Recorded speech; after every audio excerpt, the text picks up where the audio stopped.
Bien, pues muy bonito los dos himnos, ¿no? El primer himno tiene una historia muy particular, Sublime Gracia, y vaya que lo compuso un hombre que fue testigo de la gracia de Dios en su vida, un hombre que había sido una persona que había estado muy en contra de Dios, una persona que había sido tratante de esclavos. Este himno es del siglo XVIII y es uno de los himnos más famosos. Entonces esta persona había sido tratante de esclavos y cometió muchas crueldades en su juventud. Apropió la gracia de Dios, se convirtió y atestiguó esta gracia, ¿no? Diciendo no solamente gracia, sino sublime gracia, ¿no? Y verdaderamente pues es un himno que nos sirve a todos, pero que seguramente él estuvo pensando en cómo la gracia había actuado en su vida anterior y cómo seguía actuando en su vida, ¿no? Porque algo que hace la gracia es, a pesar de que si tú ya eres alguien redimido, si tú eres alguien que ya se convirtió al Señor, de todas formas la gracia sigue manifestándose en tu vida y siempre se manifestará. Y siempre tenemos que recordar esa esencia de la gracia, que es un favor no merecido, ¿no? No la merecemos, como no merecemos todos los favores de Dios en nuestras vidas. El problema es cuando nos sentimos merecedores de todo lo que Dios nos da, o aún damos por hecho todas sus bendiciones. Bien, pues nos quedamos en una parte del estudio y vamos estamos hablando de esta parte central de este estudio del Salmo 115. Vamos a comenzar con una oración, que Dios nos guíe. Padre Santo, te damos muchísimas gracias porque estamos aquí en tu presencia. Muchas gracias por esta congregación, muchas gracias por todas y cada una de las personas que están aquí, Señor, que vinieron. Gracias, Dios, porque tú pusiste en sus corazones el asistir a esta reunión. También, Dios, porque gracias por estas instalaciones que tenemos en este hotel, por todas estas facilidades. Te queremos pedir que todo esto sea usado para tu gloria, Señor. Y te suplicamos de una manera muy especial que desde este tiempo, desde este salmo hasta el final, Señor, de esta reunión, incluyendo el estudio de la santidad, incluyendo también los himnos que cantemos, sean guiados por ti. Señor, nútrenos, alimentanos, aliéntanos, Señor, habla conforme a nuestras necesidades y enséñanos. Te queremos pedir por los que no pudieron venir y muy especialmente por aquellos que se van a conectar, para que no falle la conexión de internet, que no falle la transmisión, para que puedan también conectarse y ser edificados a través de ese estudio. Todo esto te lo pedimos en el nombre de tu Hijo Jesús. Amén. Bien, pues empezamos a ver este salmo. No vamos a hacer una gran introducción, pero estamos en la parte central. Este es un salmo de alabanza a Dios. Vamos a terminar con la palabra aleluya al final del salmo, que quiere decir alabado sea Jehová. Y en este salmo está hablando primero el salmista acerca de que la gloria no sea para él, sino para Dios. Entonces el salmista, el escritor de este salmo, anda buscando que todo esto que va a decir sea Dios glorificado en él. Y al entrar a la segunda parte que habíamos hablado, que es la parte central, vimos el versículo más importante, que a mi parecer, de este salmo, que dice, que al final del versículo 2, esta persona que hace este salmo se siente atribulada porque se ve que le han dicho, ¿por qué han de decir las gentes? ¿Y qué gente? Las gentes que no conocen a Dios. ¿Dónde está ahora tu Dios? Ajá.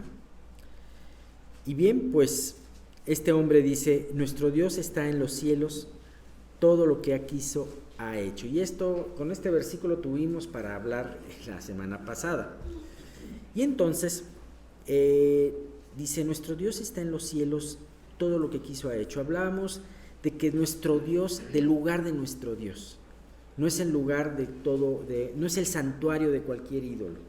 no es el estrado hecho por los hombres, sino es el lugar donde está, es el cielo, sobre todo, sobre toda circunstancia, sobre todo problema, es el lugar del Dios verdadero.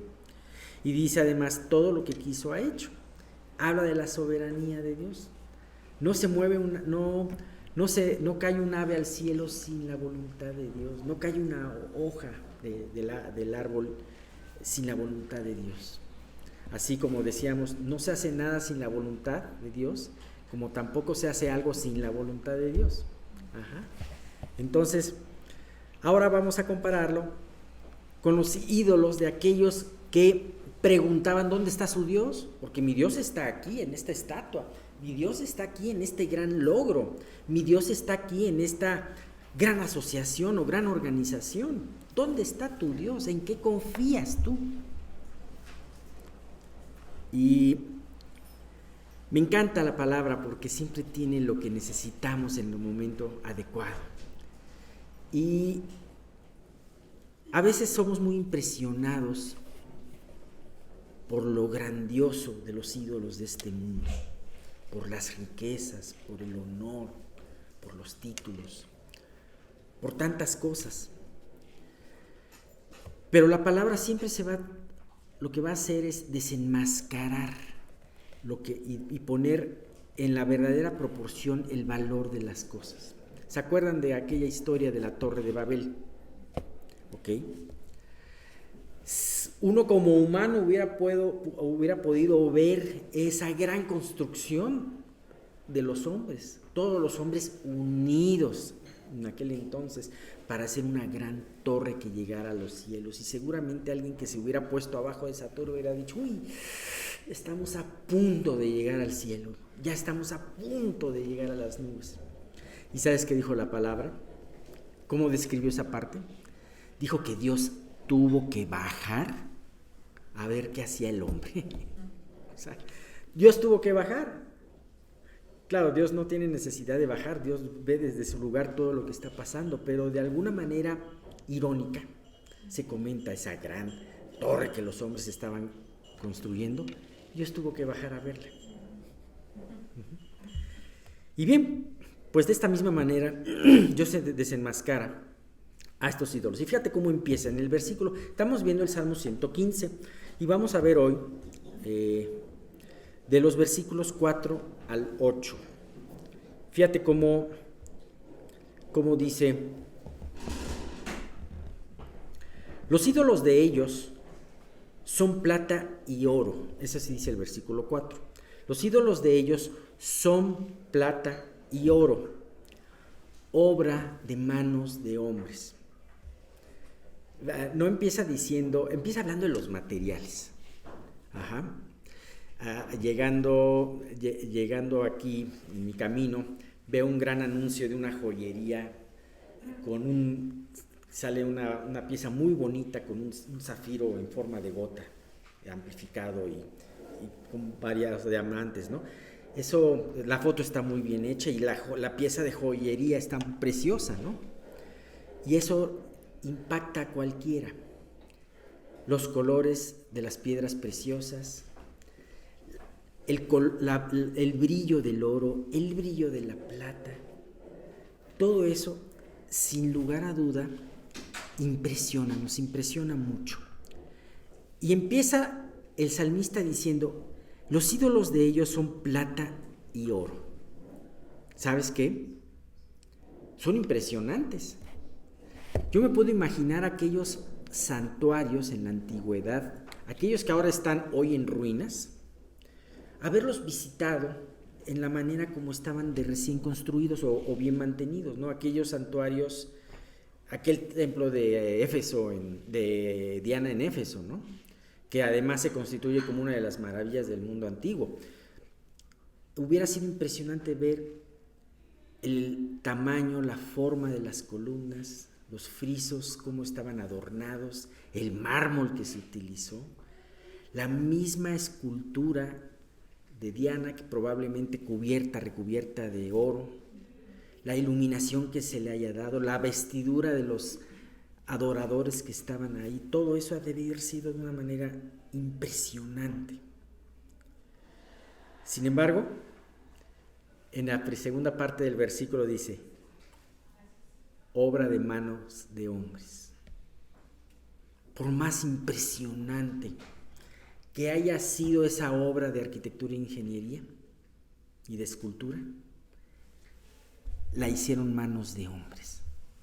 No se te olvide, pueden ser de plata y oro, pero no se te olvide, son manos de hombres.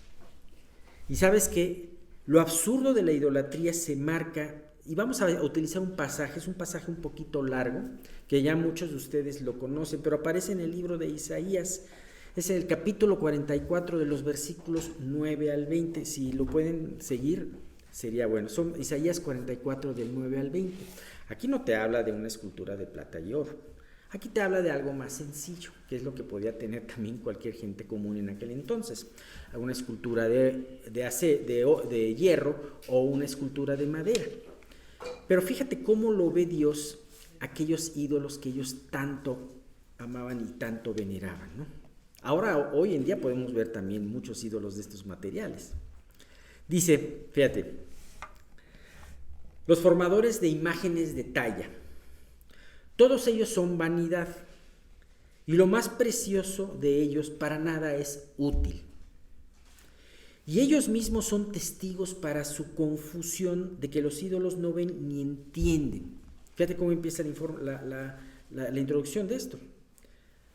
Son vanidad y lo más precioso de ellos para nada sirve.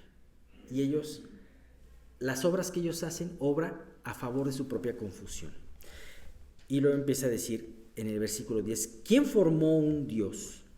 ¿O quién fundió una imagen que para nada es de provecho? He aquí que todos los suyos serán avergonzados, porque los artífices mismos son hombres. Todos ellos se juntarán, se presentarán, se asombrarán y serán avergonzados aún. ¿Sí? En un momento, con mucha rapidez, serán avergonzados. Y empieza a hacer una descripción. El herrero toma la tenaza, trabaja en el fuego, en las ascuas, le da forma con los martillos y trabaja en ello. ¿Con qué trabaja? ¿Con una fuerza divina? No, con la fuerza de su brazo. Pero ¿qué es lo que le pasa? Luego tiene hambre, le faltan las fuerzas, no bebe agua, se deshidrata, ¿verdad? Y se desmaya. Luego habla de otro tallador. El carpintero tiende la regla, lo señala con almagre, lo labra con los cepillos, le da figura con el compás. Ahora no utilizan los carpinteros almagre, utilizan el lápiz rojo, ¿no? El famoso, un lápiz rojo para hacer sus trazos, ¿no? Le da figura con el compás, lo hace en forma de varón, a semejanza de hombre hermoso para tenerlo en casa. Corta cedros, toma ciprés y encina que crecen entre los árboles del bosque, planta pino que se críe con la lluvia. De él se sirve luego el hombre para quemar y toma de ellos para calentarse, encender también el horno y cuece panes. Además hace un dios y lo adora. Fabrica un ídolo y se arrodilla delante de él. Parte de ese leño quema en el fuego, con parte de él come carne, prepara un asado y se sacia. Después se calienta y dice, oh, me he calentado, he visto el fuego. Y hace del sobrante un dios, un ídolo suyo. Se postra ante él, lo adora y le ruega diciendo, líbrame, porque mi Dios eres tú. O sea, ¿qué no era antes un tronco? ¿Qué no de ese tronco agarró e hizo una leña, una fogata para calentarse y comer? ¿Qué le pasó a ese leño? Se hizo cenizas. Y entonces con ese mismo material pretende hacer un Dios, y además lo peor es que él mismo se la cree y dice, Dios, líbrame, ídolo, líbrame, ¿no? Fíjate lo que dice. No saben ni entienden porque cerrados están sus ojos para no ver y su corazón para no entender. No discurre para consigo, no tiene sentido ni entendimiento para decir. Parte de esto quemé en el fuego, y sobre sus brasas cocí pan, asé carne y la comí. ¿Haré del resto una abominación? ¿Me postraré delante de un tronco de árbol? De ceniza se alimenta. ¿Por qué? Porque el tronco hace ceniza, ¿no? Su corazón engañado le desvía para que no libre su alma ni diga, ¿no es pura mentira lo que tengo en mi mano derecha? ¿No es pura mentira aquello en lo que verdaderamente estoy confiando? ¿Sabes? Esto me refleja, me ayuda, me enseña mucho a cómo es cuando nosotros tenemos un ídolo. Y sabes que muchas veces los ídolos no los tenemos que buscar, ¿no? No tenemos, sino simple y sencillamente los ídolos los encontramos con nosotros mismos. Y muchas veces el hecho de confiar en ti, el hecho de depender solamente de ti, estás elevándote a ti a ser un ídolo. Y muchas veces las personas, a pesar de que nos traicionamos a nosotros mismos, seguimos confiando en nuestros ídolos, en nosotros mismos. Nos vemos que desfallecemos, nos vemos que caemos, pero seguimos todavía confiando en nuestras sabias decisiones y no vamos a Dios. Cada vez que tengas un asunto y no vas a Dios para decirle, Dios, ¿por dónde voy? ¿Por la izquierda o por la derecha? Estás confiando en ti, entonces tú mismo estás siendo tu propio ídolo. Dice, pues bien, a continuación en el Salmo, de una manera satírica, el autor del Salmo comienza a hacer una descripción ahora de estos ídolos. Y empieza a hacerlo a través de las diferentes partes del cuerpo, porque estos ídolos son una semejanza del hombre. ¿Sí? Y para eso se vale mencionando las diferentes partes del cuerpo de los ídolos. Vamos a ver del 5 al 7, dice, tienen boca, es en el Salmo 115, tienen boca mas no hablan, tienen ojos mas no ven, orejas tienen mas no oyen, tienen narices mas no huelen, manos tienen mas no palpan, tienen pies mas no andan, no hablan con su garganta. ¿Sabes? Estos ídolos, como decía, están hechos a la semejanza del hombre, y sí tienen ojos, sí los puedes ver, orejas, les puedes ver, pero no sirven para nada. Y es una situación patética porque el que confía en ellos confía en algo que no es útil, que no sirve para nada. Fíjate, tienen boca, mas no hablan, no pueden expresar su voluntad a aquellos que los adoran. Orejas tienen, mas no oyen, o sea, no pueden escuchar las plegarias ni las alabanzas de aquellos que son sus adoradores. Tienen ojos, mas no ven y no pueden tener cuidado de sus seguidores. Manos tienen, mas no palpan, no pueden crear nada.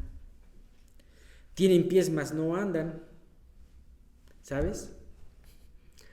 Para llevarse un ídolo de un lado a otro, ¿cómo son las procesiones? Tienen que cargarlo entre varios. Ajá. Y ya no falta la procesión de que alguno de los que lo cargan se tropieza y ahí van a dar todos con todo y el ídolo, ¿verdad? Y el ídolo se rompe. Pero entonces ninguno de los que está ahí dicen, oye, se rompió, se cayó cuando los demás cayeron, no protegió cuando los demás se tropezaron, sino que se cayó con ellos y se rompió, lo tienen que seguir protegiendo.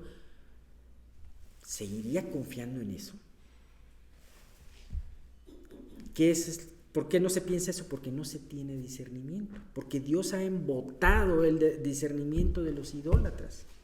Ahora, esto te puede parecer algo absurdo, te puede parecer algo ridículo, pero ¿cuántas cosas no podemos tener a la vista en las cuales ponemos nuestra confianza? Ponemos nuestra confianza en el dinero y sufrimos porque se va a acabar. Ponemos la confianza en nuestra edad, sabiendo diciendo, y se acaba nuestra edad de juventud, y entonces dejamos de tener confianza, ¿no? Muchas veces son las pruebas y las situaciones difíciles las que nos llevan a darnos cuenta dónde estamos teniendo nuestro corazón. Donde está nuestro corazón, ahí está nuestro tesoro, o donde está nuestro tesoro, ahí está nuestro corazón. ¿Qué diferencia con respecto a lo que veíamos hace algunos salmos en base a la naturaleza de nuestro Dios? En el Salmo 94 del 8 a 10 dice: entended necios del pueblo, y vosotros fatuos, ¿cuándo seréis sabios? El que hizo el oído, ¿no oirá? El que formó el ojo, ¿no verá? El que castiga a las naciones, ¿no reprenderá? ¿No sabrá el que enseña al hombre la ciencia?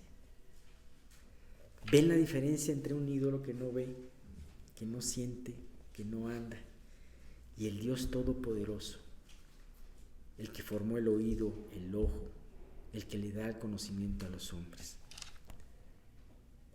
A mí me impresiona mucho conocer la historia de un rey de Judá, que Dios lo libró en una batalla y que deshizo a su enemigo. Se lo pidió a Dios, confió en Dios momentáneamente, pero cuando llegó al lugar de aquellos que eran sus enemigos y que los destruyó, vio el ídolo de ellos y se impresionó y lo llevó consigo.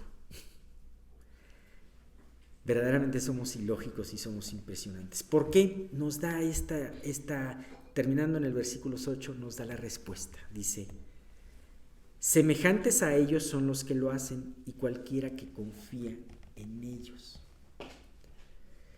Si el ídolo es ciego, también el que lo hace es ciego. Si el ídolo no escucha, también el que lo hace no escucha. Si el ídolo se hace inválido, el que lo hizo y el que confía en él también. ¿Sabes qué? Nosotros vamos a estar a la altura de lo que creemos. Si nosotros creemos en el Dios Todopoderoso, confiamos en Él, Dios nos va a llevar a las alturas, nos va a llevar a prosperar, nos va a llevar en el camino hacia arriba. Pero si confiamos en cualquier ídolo, ¿sabes qué? Vamos a estar no a la altura, sino a la bajeza de ese ídolo.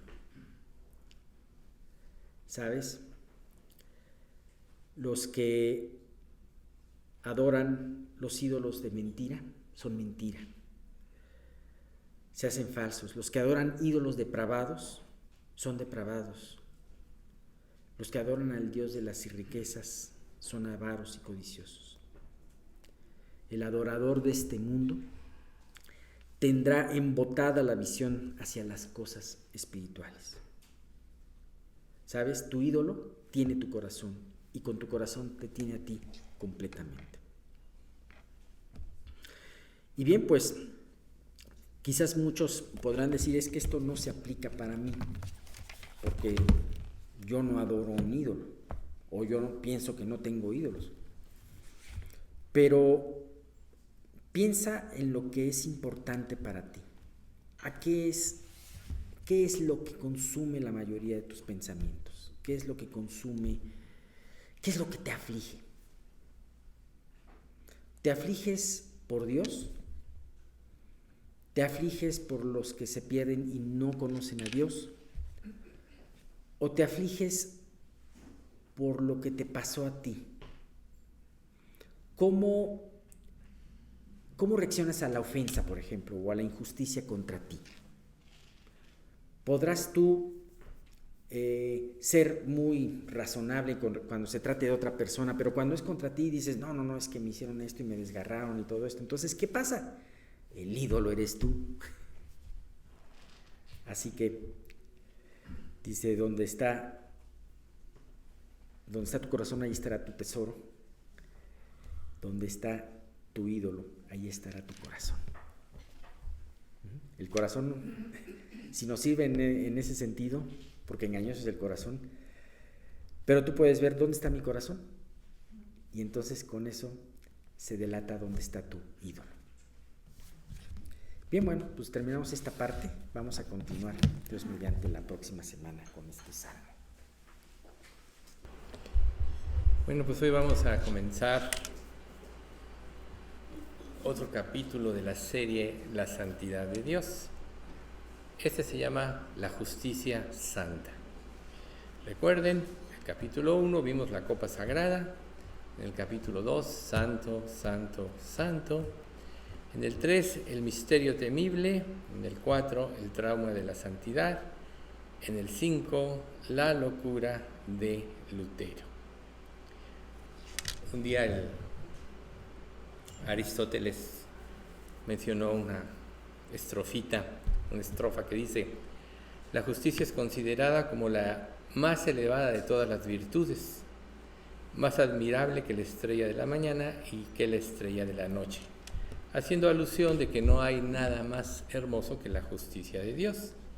Y como nosotros vimos la vez pasada, Martín Lutero entendió que para la gente que no tiene a Dios, que vive injustamente, le es un problema vivir o presentarse delante de Dios porque se siente fulminado. Él fue un monje ejemplar, como ya estudiamos, y también el caso del apóstol Pablo es ejemplar porque ambos eran hombres que conocían perfectamente la ley. Para que se den una idea, Pablo a los 21 años ya tenía el equivalente a 2 doctorados de lo que él había aprendido, de lo que era su instrucción bajo la ley o bajo la instrucción de Gamaliel, que era la escuela más avanzada en cuanto a las cosas de Dios en ese tiempo. Entonces, Pablo tuvo los mismos conflictos. Sin embargo, como sabemos, cuando iba al camino a Damasco, Dios se le presenta y le dice: Pablo, ¿por qué me persigues? ¿Quién eres tú, Señor? Soy Jesús, a quien tú persigues. Dura cosa te es dar coces contra el aguijón. Y ahí es donde Pablo entra en una cuestión, se queda ciego ante la luz incandescente que se le presenta en este camino, y se pone a orar 3 días hasta que llega un hombre mandado por Dios llamado Ananías, que dice: el Señor te dice, te devuelvo la vista. Pero la vida de Pablo cambió ante ese encuentro con Jesús. Él tenía un celo equivocado. Él, como sabemos, perseguía a la iglesia de una manera más vehemente que nadie porque estaba seguro que era un camino raro. Sin embargo, como él mismo declara, lo hice porque no había entendido, lo hice por ignorancia.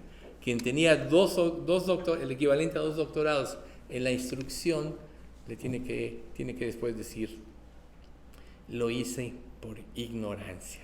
¿Y cuántas veces nosotros no pensamos que hacemos cosas por ignorancia y nos equivocamos? Pero la verdad es que cuando nosotros empezamos a leer las Escrituras, si lo hacemos con el debido respeto, con la debida devoción, nos vamos a dar cuenta de que no hay cosa más grande que la voluntad de Dios revelada a través de su palabra.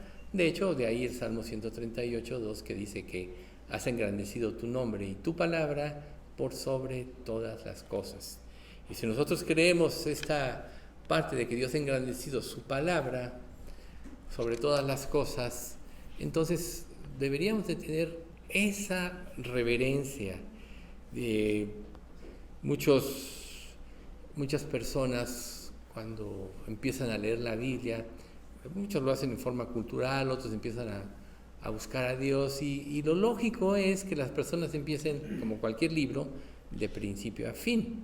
Pero cuando empiezan a leer el Antiguo Testamento, se encuentran a un Dios que es muy difícil comprender, ¿no? Palabras duras, dice que es todo lo que se menciona, lo que Dios menciona respecto del Antiguo Testamento.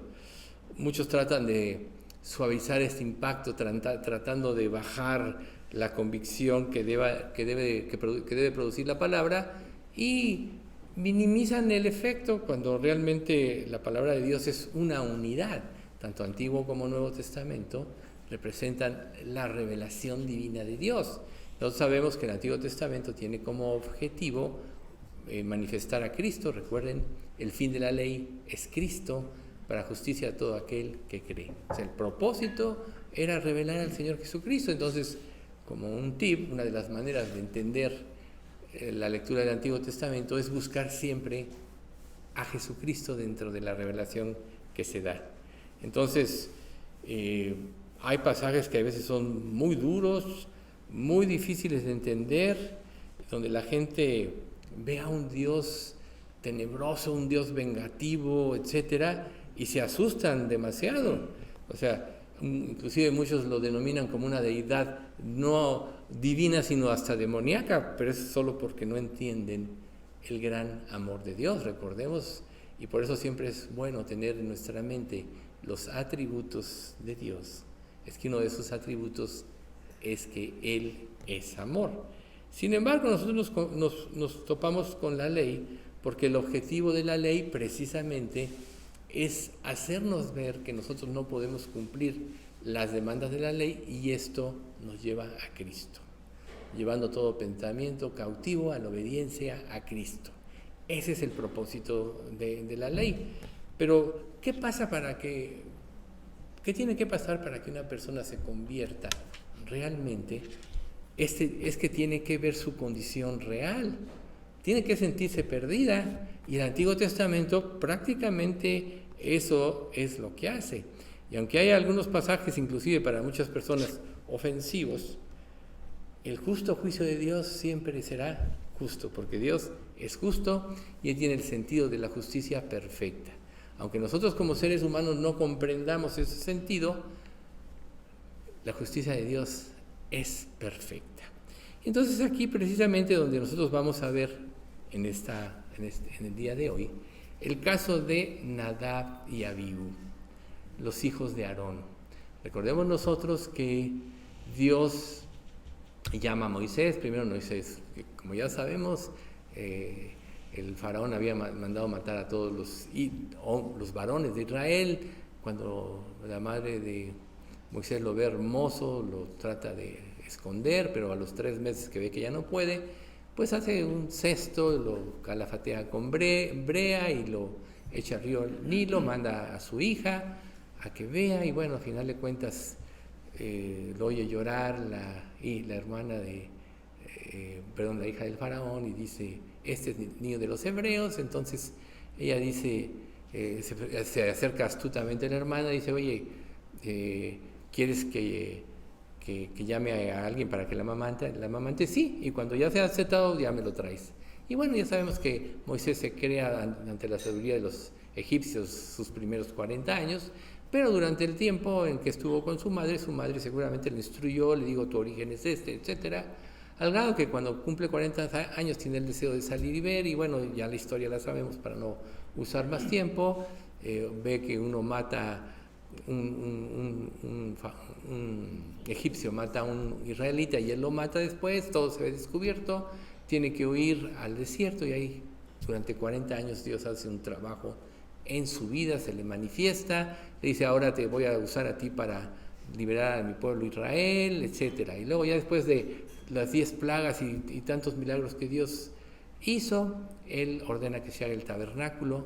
Y hay algo muy importante, que todo lo que constituía o conformaba el tabernáculo era del modelo por el cual fue instruido Moisés en el cielo. Entonces todas las instrucciones tenían que ser correctas, al pie de la letra. Inclusive Dios inspiró artesanos, a 2 artesanos, para que pudiesen tener esa inspiración de hacer las figuras y todo eso, al grado que fue algo maravilloso y un modelo muy parecido al que Dios le mostró a Moisés. Moisés no podía llevar a cabo ese trabajo, o sea que usó de las diferentes costureras, las que trabajaran el carmesí, las que curtían las pieles de tejones, etcétera, para conformar el tabernáculo.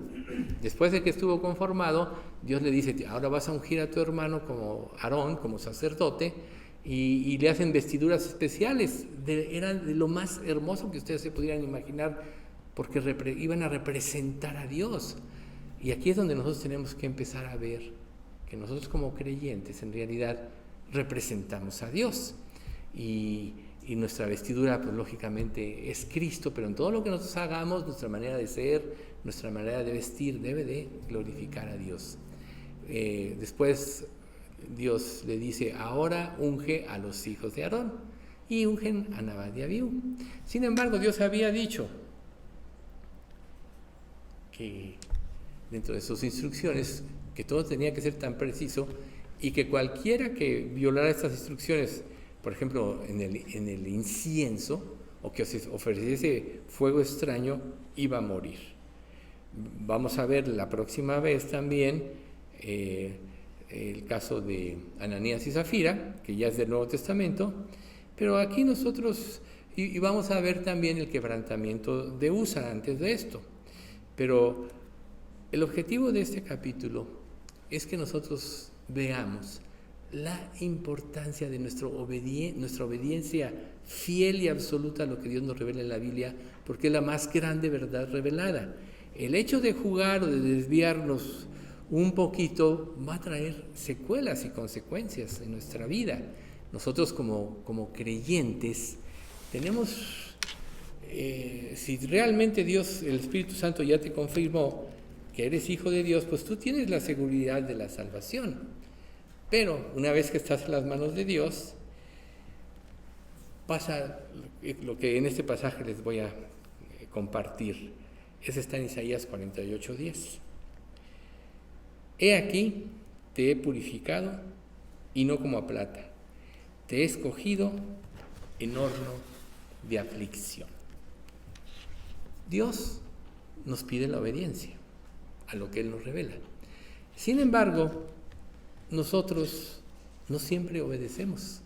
De hecho, cuando nosotros leemos el Antiguo Testamento y vemos a la nación de Israel como una nación contumaz y rebelde, podemos juzgarlo y decir, no, es que eran tremendos estos, ¿no? Y ahora que en el Salmo se desarrolló toda esta cuestión de los ídolos, uno puede pensar, ¿cómo puede ser posible que después de ver el poder de Dios, de ver en el monte Ebal, en el monte Sion, que también es lo mismo, etcétera, en el monte Moriah, la revelación de Dios, ¿cómo puede ser posible que después ellos sean confundidos por la dureza y la necedad de su corazón? Pero porque no lo estuvieron obedeciendo. Recuerden ustedes que cuando ya van a entrar a la tierra prometida, una de las cosas que le dice Moisés al pueblo de Israel es: limpien sus vidas, desháganse de todos sus ídolos, porque durante esos 40 años Dios les tiene que reprochar: ¿acaso me ofrecisteis a mí durante estos 40 años sacrificios? No, antes fue a Moloch, a Renfán, etcétera, a todos los dioses que ellos veneraban. Habían aprendido muchos de la adoración de Egipto, que adoraban a múltiples dioses, casi tenían un dios para cada circunstancia.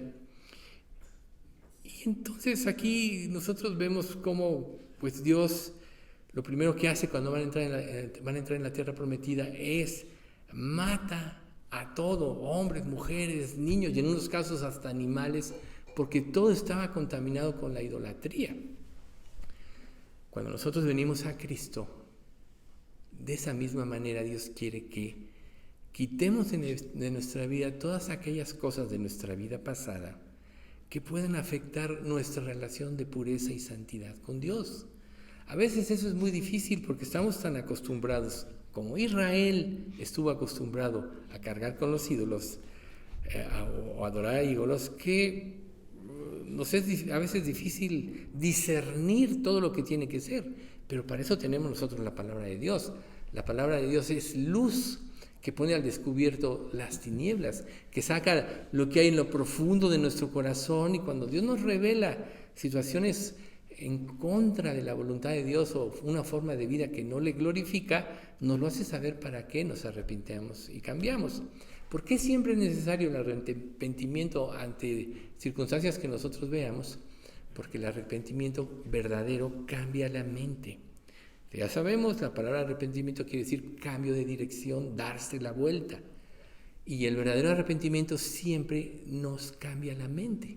Por tanto, si tú dices que te arrepientes y sigues haciendo lo mismo, realmente no te has arrepentido. Muchas personas Una vez me dijo una persona, no, es que yo ya he recibido a Cristo como 40 veces y me he arrepentido. Pues sí, le dije, realmente no te has arrepentido nunca. Entonces a veces es muy difícil entender esto. Pero ¿qué podemos nosotros ver de las advertencias que Dios nos está haciendo durante esto que nosotros vamos a estudiar?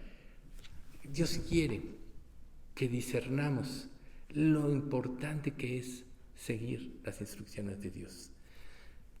Por nosotros mismos no podemos, pero recuerden, cuando una persona se arrepiente y cree, el sello de Dios que le da el Espíritu Santo, Él es el Espíritu Santo que va a producir la vida que Dios quiere. Por eso es que nadie que sea salvo puede cumplir el cristianismo. Son falsos creyentes, son pseudo creyentes. El verdadero creyente tiene el sello del Espíritu Santo. Como dice Efesios 1, 13 y 14, en Él también vosotros, habiendo oído la palabra de verdad, el evangelio de vuestra salvación, y habiendo creído en Él, fuisteis sellados con el Espíritu Santo de la promesa, que es las arras de vuestra herencia, hasta la redención de la posesión adquirida para la alabanza de su gloria. Aquí el punto importante es las arras de vuestra herencia, es el sello de Dios que nos confirma que somos hijos de Dios. Y el mismo Espíritu Santo es el que nos va a dar la fuerza para obedecer, el que Él va a desenmascarar todo lo que hay dentro de nuestro corazón para limpiarnos. Y muchas veces cuando nosotros somos necios, pues Dios tiene que meternos a prueba, en horno de aflicción, precisamente para que a través de ello nosotros aprendamos. Si tú te comportas como sea y tomas en poco lo que Dios dice, entonces estás menospreciando a Dios. Entonces, vamos a entrar al análisis de Nadab y Abiú. O sea, como hijos de Aarón, el primer sumo sacerdote, tenían toda la instrucción del pueblo de Israel. Ellos sabían, fueron parte de la construcción y supervisión del tabernáculo. Sabían lo que significaba cada elemento del tabernáculo, sabían lo que significaba la santidad, habían visto cómo ante las presiones su padre Aarón, cuando Moisés subió a que Dios le diera las tablas del pacto, se dejó presionar por Israel y sacaron los arcillos de oro y fundieron aquel becerro. Y Dios confrontó porque Aarón no tuvo ese carácter. Ellos sabían todo esto, ¿sí? Y ellos, precisamente, sabiendo muchas cosas, tomaron una iniciativa propia. Es como si Dios te dijera a ti, oye, haz esto. Sí, Dios, pero yo creo que de esta manera es mejor. Yo creo que hay que ponerle un poco de sal o de pimienta a esto que tú dices o minimizarlo para que no se ofenda a la gente. Hoy estamos viviendo un cristianismo así. Hay iglesias llenas de gente porque los predicadores les dicen a las personas lo que quieren oír. Pero nosotros aquí venimos a ser confrontados por Dios para que podamos llevar una vida de santidad. Entonces dice este pasaje de Levítico 10, 1 y 2. Nadab y Abiú, hijos de Aarón, tomaron cada uno su incensario y pusieron en ellos fuego extraño, sobre el cual pusieron incienso y ofrecieron delante de Jehová, que él nunca les mandó, y salió fuego de delante de Jehová y los quemó, y murieron delante de Jehová. O sea, imagínense ustedes qué situación tan difícil. ¿Creen que ellos pensaron que estaban haciendo tanto mal? Quizá dijeron, vamos a experimentar un poco diferente a lo que Dios dice. Vamos a hacerlo de esta manera, o sea, a su propia manera. Yo creo que jamás se imaginaron lo que iba a suceder, que Dios los iba a fulminar, o sea, por su grado de desobediencia que afectaba la visión de Dios y la santidad de Dios. O sea, ¿qué tenemos que aprender en principio de aquí? Si todo lo que Dios revela en su palabra es verdad, no es negociable, es inquebrantable, porque cualquier cosa que añadamos o quitemos desvirtúa la verdad absoluta. Es como un eslogan que usamos mucho: un mar de verdad con una gota de mentira, ya no es la verdad. Y cualquier cosa que en nuestra vida nosotros nos desviemos de la voluntad de Dios revelada es una transgresión. Muchos de hoy hubieran dicho, ay Dios, pero pues pobrecitos, solo estaban probando, ¿por qué te portas tan severos con ellas? Sin embargo, en Dios no hubo negociación. Era tan grave lo que ellos estaban haciendo que Dios tuvo que glorificarse en ellos y matarlos. ¿Por qué es tan importante que nosotros analicemos esto? Porque dice la Escritura, un proverbio, el principio de la sabiduría es el temor a Jehová. Temor reverente. Saber que lo que Dios dice es verdad.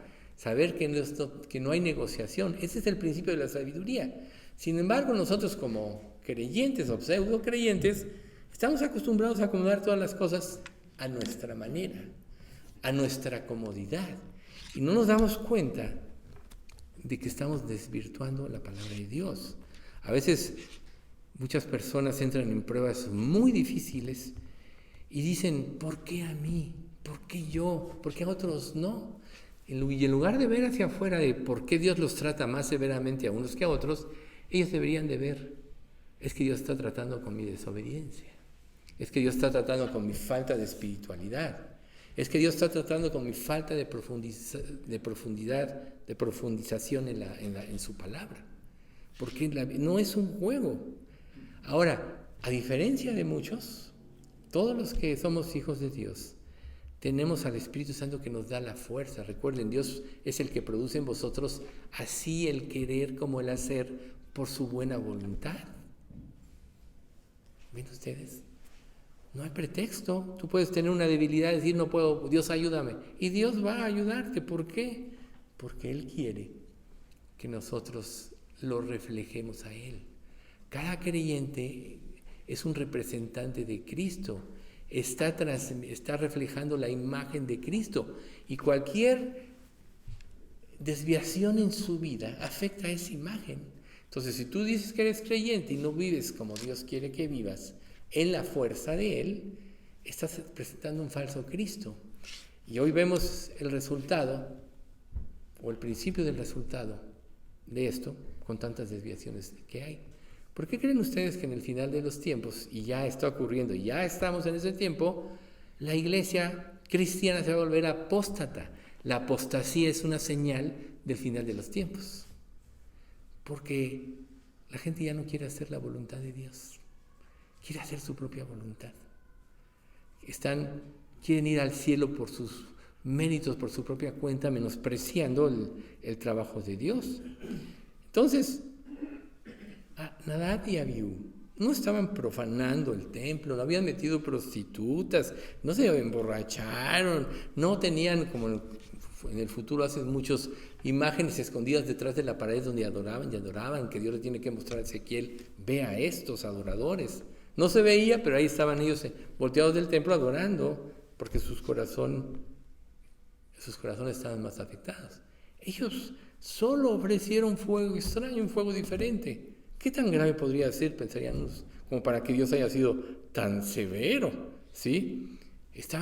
Eran jóvenes, apenas estaban experimentando. ¿Cómo puede ser que esta fuera una ofensa tan censurable de parte de Dios? Bueno, aquí precisamente Dios está diciendo y nos quiere hacer entender que con el pecado no se juega, que cada pecado trae una consecuencia.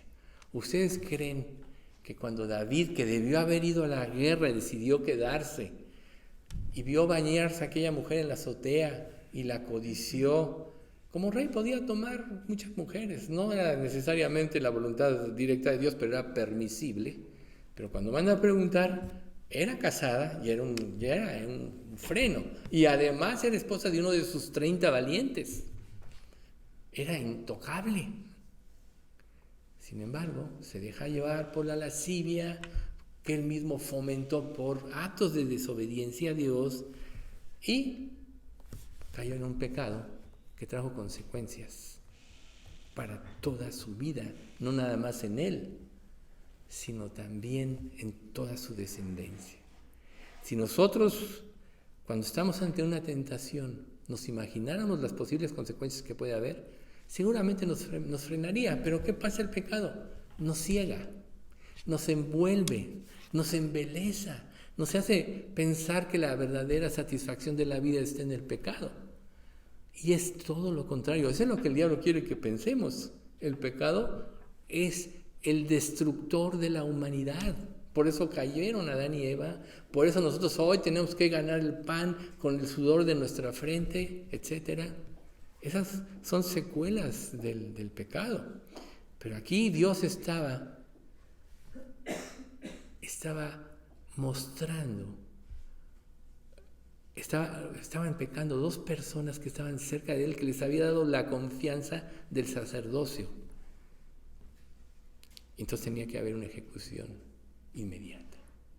¿Qué piensas tú cuando Dios dice en 1 Pedro 2:9, mas vosotros sois linaje escogido, real sacerdocio, nación santa, pueblo adquirido por Dios para que anunciéis las virtudes de aquel que os llamó de las tinieblas a su luz admirable?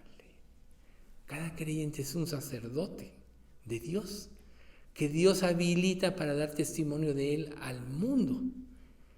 Entonces, aquí, esta ejecución de Nadab y Abiú nos enseña de cómo Dios ve el pecado y que Él no permite que se juegue con él. Y claro, la humanidad siempre va a tratar de minimizar esto. Por ejemplo, Albert Einstein tenía un amigo que se llamaba Emanuel Velikovsky, que era un científico también. Sin embargo, él analizando esto, dijo, no, es que todo era como, este planeta era como una cometa, como un trompo que giraba muy rápido y de repente se invierte el proceso y entonces las aguas cambian y entonces llega a haber producto de estos grandes depósitos de petróleo y entonces seguramente Nadab y Abiú estaban en uno de esos momentos y ellos de alguna manera tomaron esto y por eso los fulminó el fuego. Sí, y vemos muchas historias de History Channel que bueno, no, es que Dios no convirtió el agua en sangre, sino que unas algas se pusieron y todo se puso rojo. O sea, siempre, ¿no? O la madre naturaleza se enojó, o la madre naturaleza está, y le quitan toda la gloria de Dios de la creación. Así es el ser humano, el ser humano. Entonces, este hombre así hace su propia versión de cómo pudieron haber sido las cosas, pero solo es desacreditar o tratar de esconder o no querer ver lo que significa la santidad de Dios, la importancia de ello. El juicio de Dios siempre ha sido un juicio sobrenatural cuando Dios actúa. Recuerden cómo Dios tragó a los que se rebelan contra Moisés y se abre la tierra y los traga con sus familias, etcétera, ¿no? O como cuando este hombre Esdras, como sacerdote del Dios, ya regresa y les empieza a leer la palabra de la mañana a la noche y él le dice, si esto no es verdad, ustedes van a ver el sello de Dios que sí es, porque si se quedan las cosas como tal, entonces puede ser mínimo, pero si Dios trae una gran tormenta y una gran lluvia y todo, y empieza a suceder eso y todos se llenan de temor, precisamente porque él estaba hablando la verdad de Dios y estaba desenmascarando el pecado del pueblo de Israel. Entonces siempre los juicios de Dios son fuera de lo común, pero se dan cuando nosotros tenemos en poco la santidad de Dios y se desencadena su ira. Por eso es que Dios sí, cuando tú decides entregarle tu vida a Cristo, se convierte en algo mucho más importante. O sea, tu vida y tu santidad, porque representas a Cristo y Dios no va a negociar con ello. Entonces muchos de nosotros podemos estar llenos de pruebas que a lo mejor no pensamos que no merecemos, pero en lugar de ver qué injusto puede ser Dios porque trata conmigo de esta manera, qué injusto puede ser Dios porque no me complace mis deseos, cuando dice el Salmo 38:9, tu suspiro no me es oculto, ¿cómo Dios a mí no me tratas eso? En lugar de verse a sí mismos, o viene una enfermedad y le echas la culpa a Dios, qué injusto eres, cómo me tratas a mí, si yo te he servido, yo he hecho esto, yo he hecho lo otro, ¿y por qué a mí esto? Porque hay pecados ocultos que muchos consintieron, que tomaron en poco, que hicieron caso omiso de la revelación y de las advertencias de Dios. Entonces Dios tiene que tratar, por eso te he puesto como horno de aflicción. ¿Qué es lo que hace la aflicción? Abate el orgullo. Nosotros pecamos porque ya se levantó el orgullo en nuestras vidas, y el orgullo nos lleva a desafiar a Dios. Entonces, cuando tu vida está en las manos de Dios, ya como hijo de Dios, Dios tiene que tratar contigo de diferentes grados y de diferentes maneras. A veces son pruebas económicas, que esas son las más leves, a veces son enfermedades u otro tipo de cosas. Pero Dios quiere que sepamos lo delicado que es menospreciar la palabra de Dios. O sea, la calamidad llegó a la familia de Aarón. Él había dedicado su vida al servicio a Dios. ¿Quién como Aarón, verdad? Aunque se equivocó, desde que fue llamado y fue a recibir a Moisés en el desierto, estuvo con Moisés, etcétera, ¿sí? Él podía haber pensado en el día de la consagración de sus hijos con orgullo. O sea, yo soy el primer sacerdote y ahora mis hijos, Nadab y Abiú, también están siendo ungidos como yo. Dios les había dado a ellos la casta más elevada, porque aunque el pueblo de Leví, después de haber sido fiel, después de que Moisés bajó aquella vez del monte donde adoraron el becerro, mataron a todos los que habían adorado aún, padres, hermanos, etcétera, los mataron. Ahí Dios dijo, ahora se consagraron como sacerdotes para siempre. Pero Aarón, como sumo sacerdote, era el más alto rango que podía ser. Ni siquiera los hijos de Moisés, Gersón y Eliezer, fueron incluidos en este. Y Moisés fue el profeta, fueron los hijos de Aarón. Entonces, ¿qué lugar les había dado Dios? ¿Verdad? No era lógico pensar que la gratitud por lo que Dios había hecho con ellos y el lugar de honor que les había dado era para que les sirvieran fielmente en todos los aspectos. Bien, se les hizo poco hacer cambios en lo que Dios les había ordenado. ¿Cuántas veces tú no puedes estar haciendo cambios precisamente en tu vida porque te parece muy severo algo que Dios te pide? Recuerden, el deseo de la carne es contra el espíritu y el del espíritu contra la carne. Y estos dos se oponen entre sí para que no hagáis lo que quisierais. Gálatas capítulo 5. Tenemos esa lucha mientras estemos en este cuerpo y la vamos a tener siempre. ¿Dónde va a estar la victoria? En seguir los pasos de Jesús. Puestos los ojos en Jesús, como dice Hebreos 12, el autor y consumador de la fe. En el 11 se nos muestra la victoria de muchos, ¿no? Los campeones de la fe.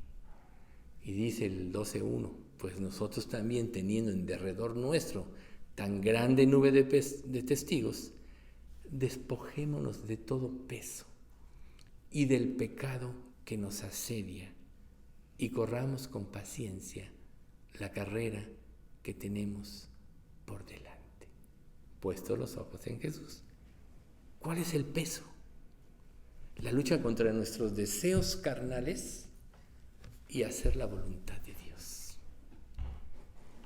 Pero un creyente vive por gracia. Un creyente debe vivir arrepintiéndose. Ya vimos la vez pasada cómo Lutero se pasaba 6 horas confesando de sus pecados pasados, pero todavía no tenía esperanza. Ahora Dios nos dice lo que dice 1 de Juan 1:9. Si confesamos nuestros pecados, Él es fiel y justo para perdonar nuestros pecados y limpiarnos de toda maldad. Eso es lo que Dios nos pide ahora como hijos. ¿Por qué tenemos que estar confesando? Una es el arrepentimiento para salvación y después para limpieza diaria de nuestras vidas, porque cada día pecamos.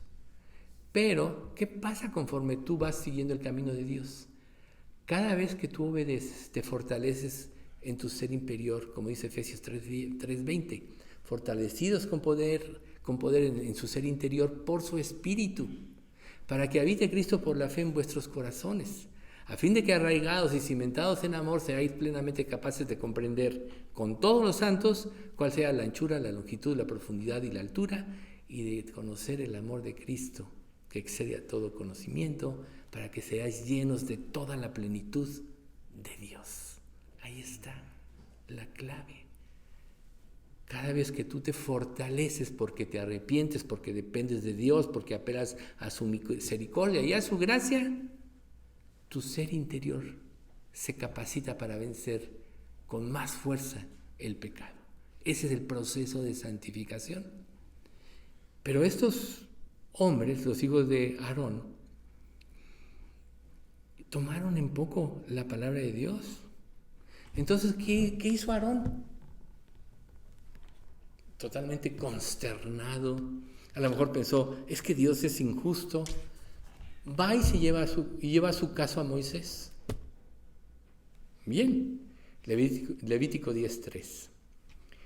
Entonces dijo Moisés, Aarón le dijo, oye, pero mira cómo me pasa a mí, Dios puede ser injusto. Pudo haber pensado todo eso, pero Moisés le dice, esto dijo Moisés a Aarón, esto es lo que habló Jehová diciendo, en los que a mí se acercan, me santificaré, y en presencia de todo el pueblo seré glorificado. Y Aarón cayó. Lo sabían. No pudo decir nada porque lo sabían. Actuaron con premeditación, actuaron con soberbia. Porque recuerden ustedes que el que actúa con soberbia, ahorita vamos a ver el pasaje completo, menosprecia a Dios.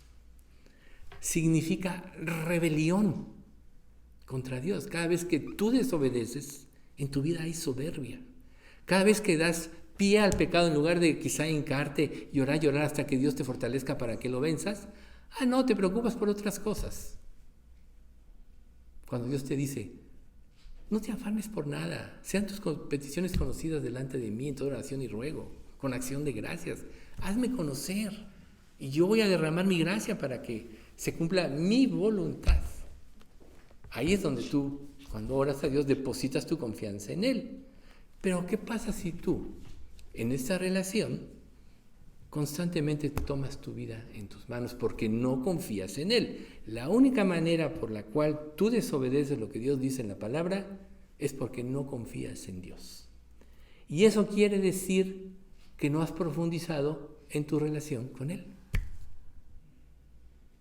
Por eso es que el primer mandamiento de la ley de Dios es: amarás al Señor tu Dios con todo tu corazón, con todas tus fuerzas, con toda tu mente y con todo tu ser. ¿Quién puede amar así a Dios? Nadie. Pero el que es salvo sí puede por el medio del Espíritu de Dios, que le hace entender. O sea, el amor, la obediencia verdadera surge de la gratitud por comprender el amor que Dios tuvo dando a su Hijo por nosotros. Esa es la fuerza del que vence. Entonces, Nadab y Abiú habían sido separados para una tarea sagrada y solemnemente hechos responsables de requerimientos precisos de su ministerio. Volvemos al punto del tabernáculo. Y hicieron todo conforme Dios les mandó al hacer el tabernáculo. Ya Dios ahí les estaba mostrando que tenía que ser exactamente como Dios le había revelado a Moisés. Y Moisés fue y supervisó toda la obra y todo fue hecho conforme a lo que Dios decía. Tan solo por ese hecho, ¿no sabían ellos lo estricto que era esto? Claro que sí lo sabían. Cada vasija del tabernáculo, las varas con las que transportaban, las planchas que cubrían de oro, etcétera, los ángeles, los querubines que hicieron, todo tenía un significado y una relación con Dios. Ellos más que nadie conocían lo que era la santidad de Dios. Esa es una de las cosas hermosas del tabernáculo. No había ambigüedad en sus mandamientos. Dios era claro. O sea, recuerden ustedes que la Escritura dice, Dios no es un Dios de confusión, sino de paz. O sea, Dios es claro. No es que tú no entiendas, es que no quieres obedecer, ese es el problema. Porque si tú no entiendes algo y vas a Dios, Dios te lo revela. En mis primeros años de leer la Biblia por mi propia cuenta, había cosas que no entendía. Y yo le pedía a Dios que me las revelara. Y luego más adelante me topaba con las respuestas, porque la palabra de Dios tiene una particularidad. Se contesta solita a sí misma toda. Por tanto, el profundizar en la lectura de la palabra, en tu relación con Dios, vas obteniendo las respuestas, pero cada respuesta es un elemento de fuerza para que tú obedezcas la palabra a Dios y para que vayas a la consagración. Por eso es que la palabra de Dios es santa, en un sentido, no es este libro, es la revelación lo que es importante, ¿no? O sea, no es el papel con el que está hecha, es la revelación, la revelación de Dios. Entonces, Aarón y sus hijos fueron perfectamente instruidos, sabían. Entonces, ¿qué pasa cuando tú sabes lo que tienes que hacer y no lo haces? Hay un pasaje en la Biblia que dice, al que sabe hacer lo bueno y no lo hace, le es pecado. ¿Cuántos pecados no puede estar ahorita habiendo en nuestras vidas que nos impiden la consagración? Dice Éxodo 30 del 9 al 10, la orden específica de Dios. No ofreceréis sobre él incienso extraño, ni holocausto, ni ofrenda, ni tampoco derramaréis sobre él libación. Estamos hablando del altar, del holocausto. Y sobre sus cuernos hará Aarón expiación una vez en el año con la sangre del sacrificio por el pecado para expiación.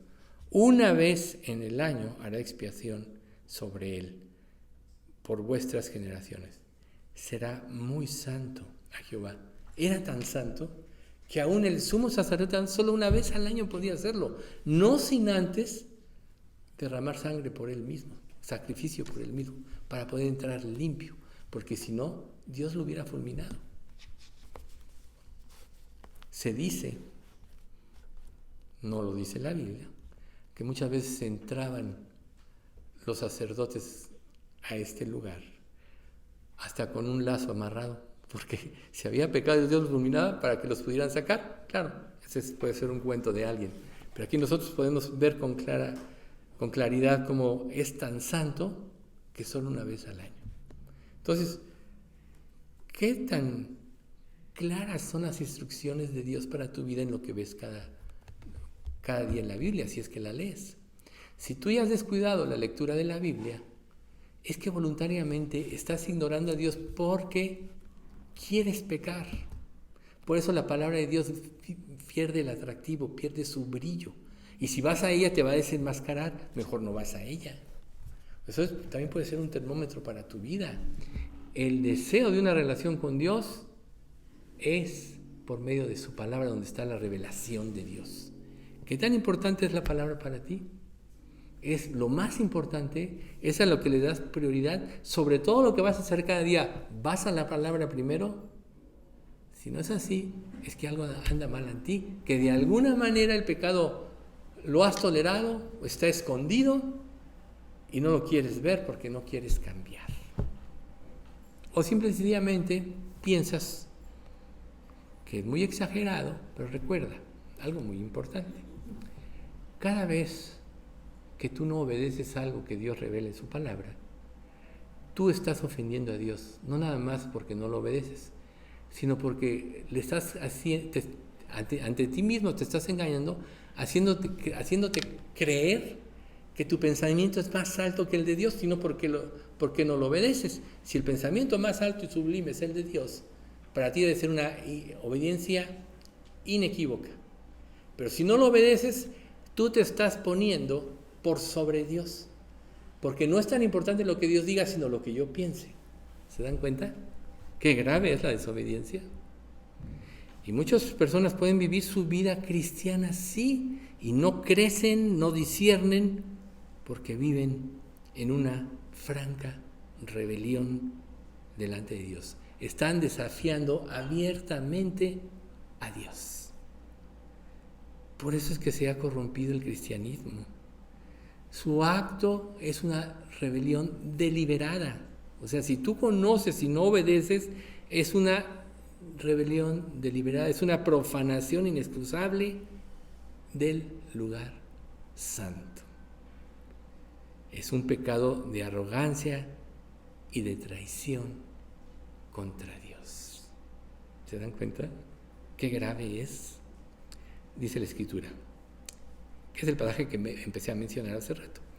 Sin embargo, aquellos que descaradamente violan la voluntad del Señor, sean israelitas de nacimiento o extranjeros, blasfeman contra el Señor y deben ser excluidos de la comunidad, puesto que trataron la palabra de Dios con desdén y desobedecieron su mandato de manera deliberada. Deben ser completamente excluidos y sufrirán el castigo por su pecado. Esa es la versión NTV. Obediencia deliberada, qué tremenda. Estaban profanando, Nadab y Abiú, el lugar santo. Por eso es que el juicio de Dios fue inmediato. En presencia de todo el pueblo, dijo Dios, seré glorificado. Y eso hizo. ¿Qué hubiera pasado si Dios no juzga de esa manera el pecado?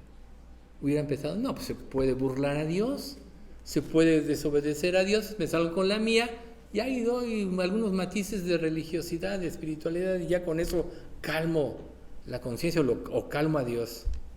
Pero es que no entendemos quién es Dios. En Él no hay reproche, es absolutamente santo, hay absoluta pureza. Por eso es que el relacionarse con Él nadie lo pudo hacer sino a través de quien tuvo esa pureza, que es Cristo. Eso es lo más hermoso de la gracia de Dios. Y si realmente somos salvos, esa gratitud porque Dios nos salvó debe de impulsar la santidad de nuestra vida cristiana. Debe de llevarnos a la verdadera entrega. Entonces, no hubo predicción, Dios claramente dijo, y si alguien hace algo diferente y profana, seré glorificado. Ese fue el mandamiento.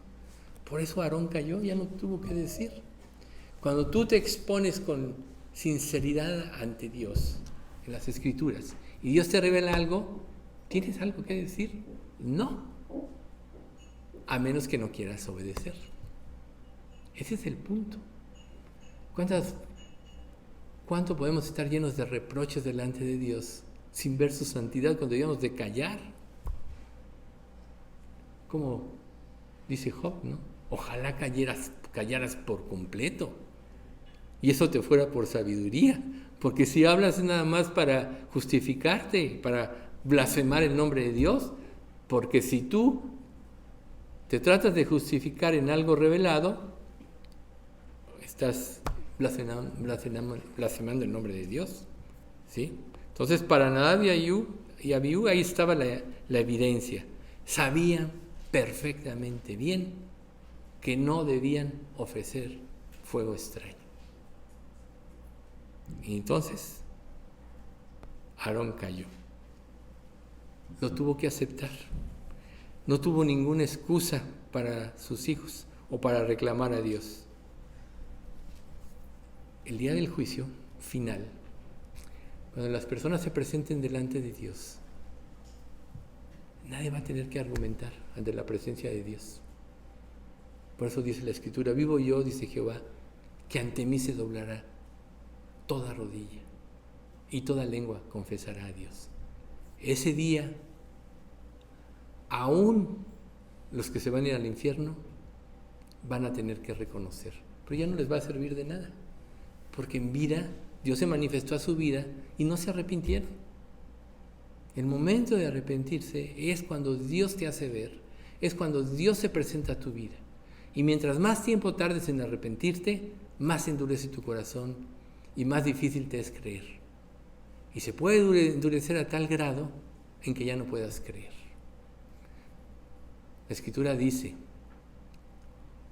acuérdate de tu Creador en los días de tu juventud, antes que vengan los días malos y lleguen los años en los cuales digas, no tengo contentamiento. Si tú rechazas y rechazas y rechazas, cada día vas a tener mayor capacidad de rechazar y menos de creer. No es como muchos dicen, no, voy a vivir mi vida y ya, como ya sé todo esto, cuando ya esté grande, quizá a punto de morir, entonces ya me arrepiento y me voy al cielo. No es cierto. Si tú no te arrepientes ahorita que Dios te está mostrando, después ya no vas a poder. Es como, nosotros ya sabemos que el umbral es el punto máximo del dolor o de cualquier cosa, de un tono de música. Así el Espíritu Santo nos habla y va subiendo nuestra convicción para arrepentirnos. Pero cuando pasa la máxima convicción y no nos arrepentimos, ya no vamos a poder. Muchos que van a entrar en la tribulación, a veces, alguien decía o se decía, no es que se van a arrepentir. Muchos de los que oyeron,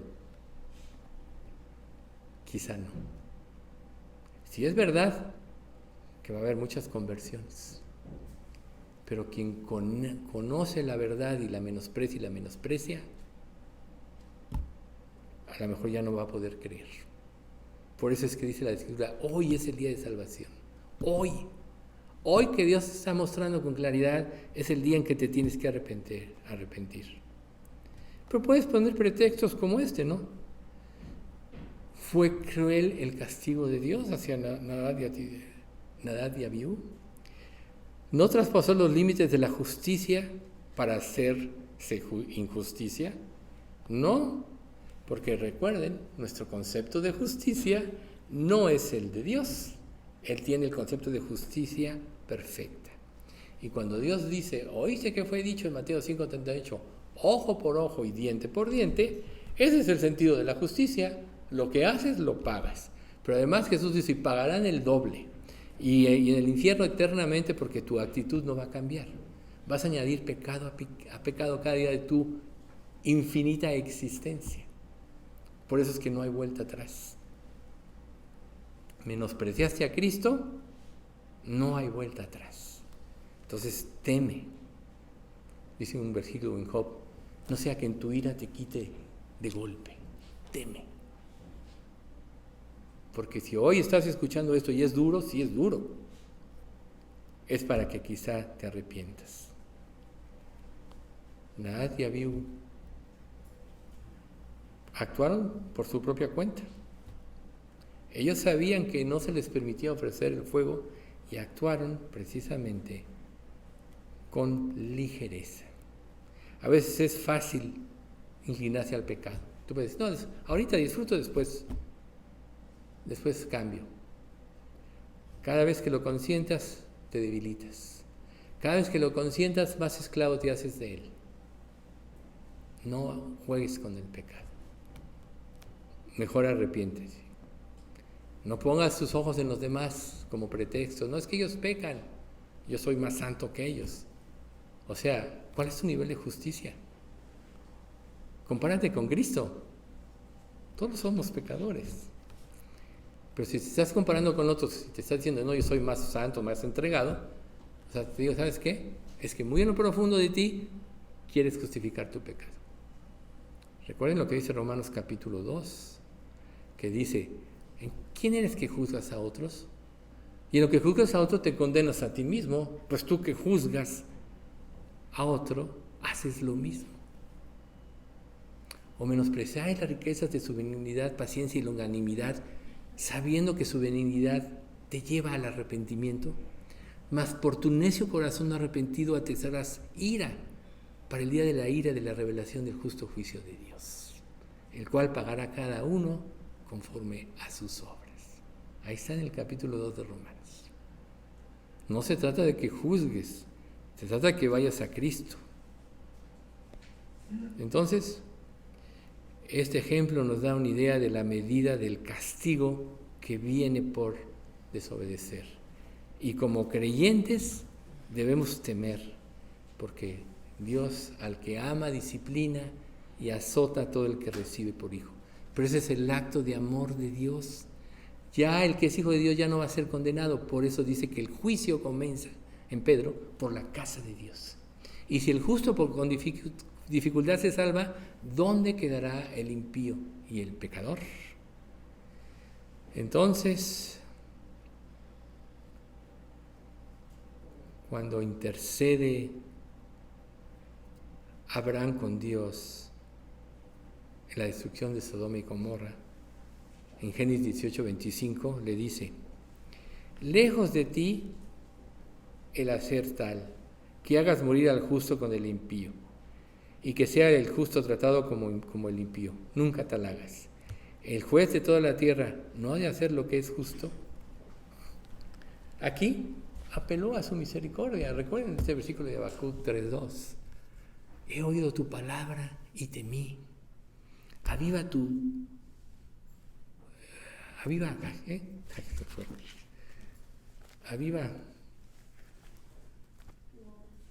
qué? Tu obra en medio de los tiempos. En medio de los tiempos, hazla florecer. Ante tu justicia, derrama tu misericordia. Lo único que puede evitar el juicio de Dios es la misericordia. Y la misericordia está dada a través de Cristo. Nada más. Y nuestra vida va a ser precisamente, si realmente vivimos en el temor al Señor, una vida donde Dios esté derramando constantemente su misericordia para que cada día estemos más cerca de Él. Todos tenemos una naturaleza susceptible al pecado, influenciable. Recuerden, el mundo entero está bajo el maligno y todo está hecho para que pequemos. Lo único que nos puede frenar son las convicciones que produce la palabra de Dios en nuestra vida. Pero la convicción toma fuerza cuando la creemos y la obedecemos. Cuando nos justificamos porque no queremos obedecer, entonces meramente vamos a vivir nuestra vida con nuestros propio criterio, nuestro propio cristianismo, que no es un real cristianismo. Por eso es que está sufriendo en este último tiempo la iglesia de Dios. Por eso es que estamos viviendo la época de la apostasía, porque las personas ya no quieren ser confrontadas, sino quieren oír palabras suaves, palabras dulces que consientan su pecado. Ay, no le hables del infierno, no se vaya a ofender. No le digas que es un pecador, no seas tan severo. Más bien llégales por su forma. Emborráchate con ellos si es borracho y pues así a lo mejor te lo ganas, ¿no? O sea, sé mentiroso como ellos para que se identifique contigo. Así es este mundo. Este mundo trata de minimizar. El falso cristianismo trata de minimizar la convicción y está mandando a la gente al infierno. Pero hoy nosotros ya sabemos y seguiremos aprendiendo en este capítulo de otros casos. Vamos a dar gracias. Padre bendito, te queremos agradecer mucho por este estudio. Gracias, Padre, porque tu palabra es verdad y en la revelación de ella tú nos haces comprender tu amor, tu justicia, pero también nuestra posición delante de ti. Sabemos que tú odias el pecado porque nadie como tú sabe los efectos del mismo, y para eso mandaste a tu Hijo, y ese es el acto más grande de amor que pudiste haber manifestado a la humanidad. Señor, enséñanos a creerte, a recrearnos en tu amor. Te pido, Padre, que todo aquel que aún no te ha entregado su vida verdaderamente se arrepienta por haberte ofendido, por haber tomado su vida en sus manos cada día, y que temas, Señor, lo que le espera si no se arrepiente, pero que por otro lado tú le des la luz, te pedimos, para que entienda, se arrepienta y crea. Señor, bendice a nuestra iglesia, concédenos que todos los que estemos aquí seamos verdaderamente salvos, y manténnos, Padre, siempre en la sana doctrina y en la verdad de tu palabra. Te pedimos, Señor, que no dejes de permitir que seamos un testimonio vivo ante nuestra familia, ante nuestros conocidos, y que nos des el valor, Padre, para confesar tu nombre, ya que es la única razón y el único objetivo por el cual nos has dejado en este mundo, aunque esto nos pueda causar a veces momentos desagradables. Te pedimos todo esto en nombre de Cristo Jesús.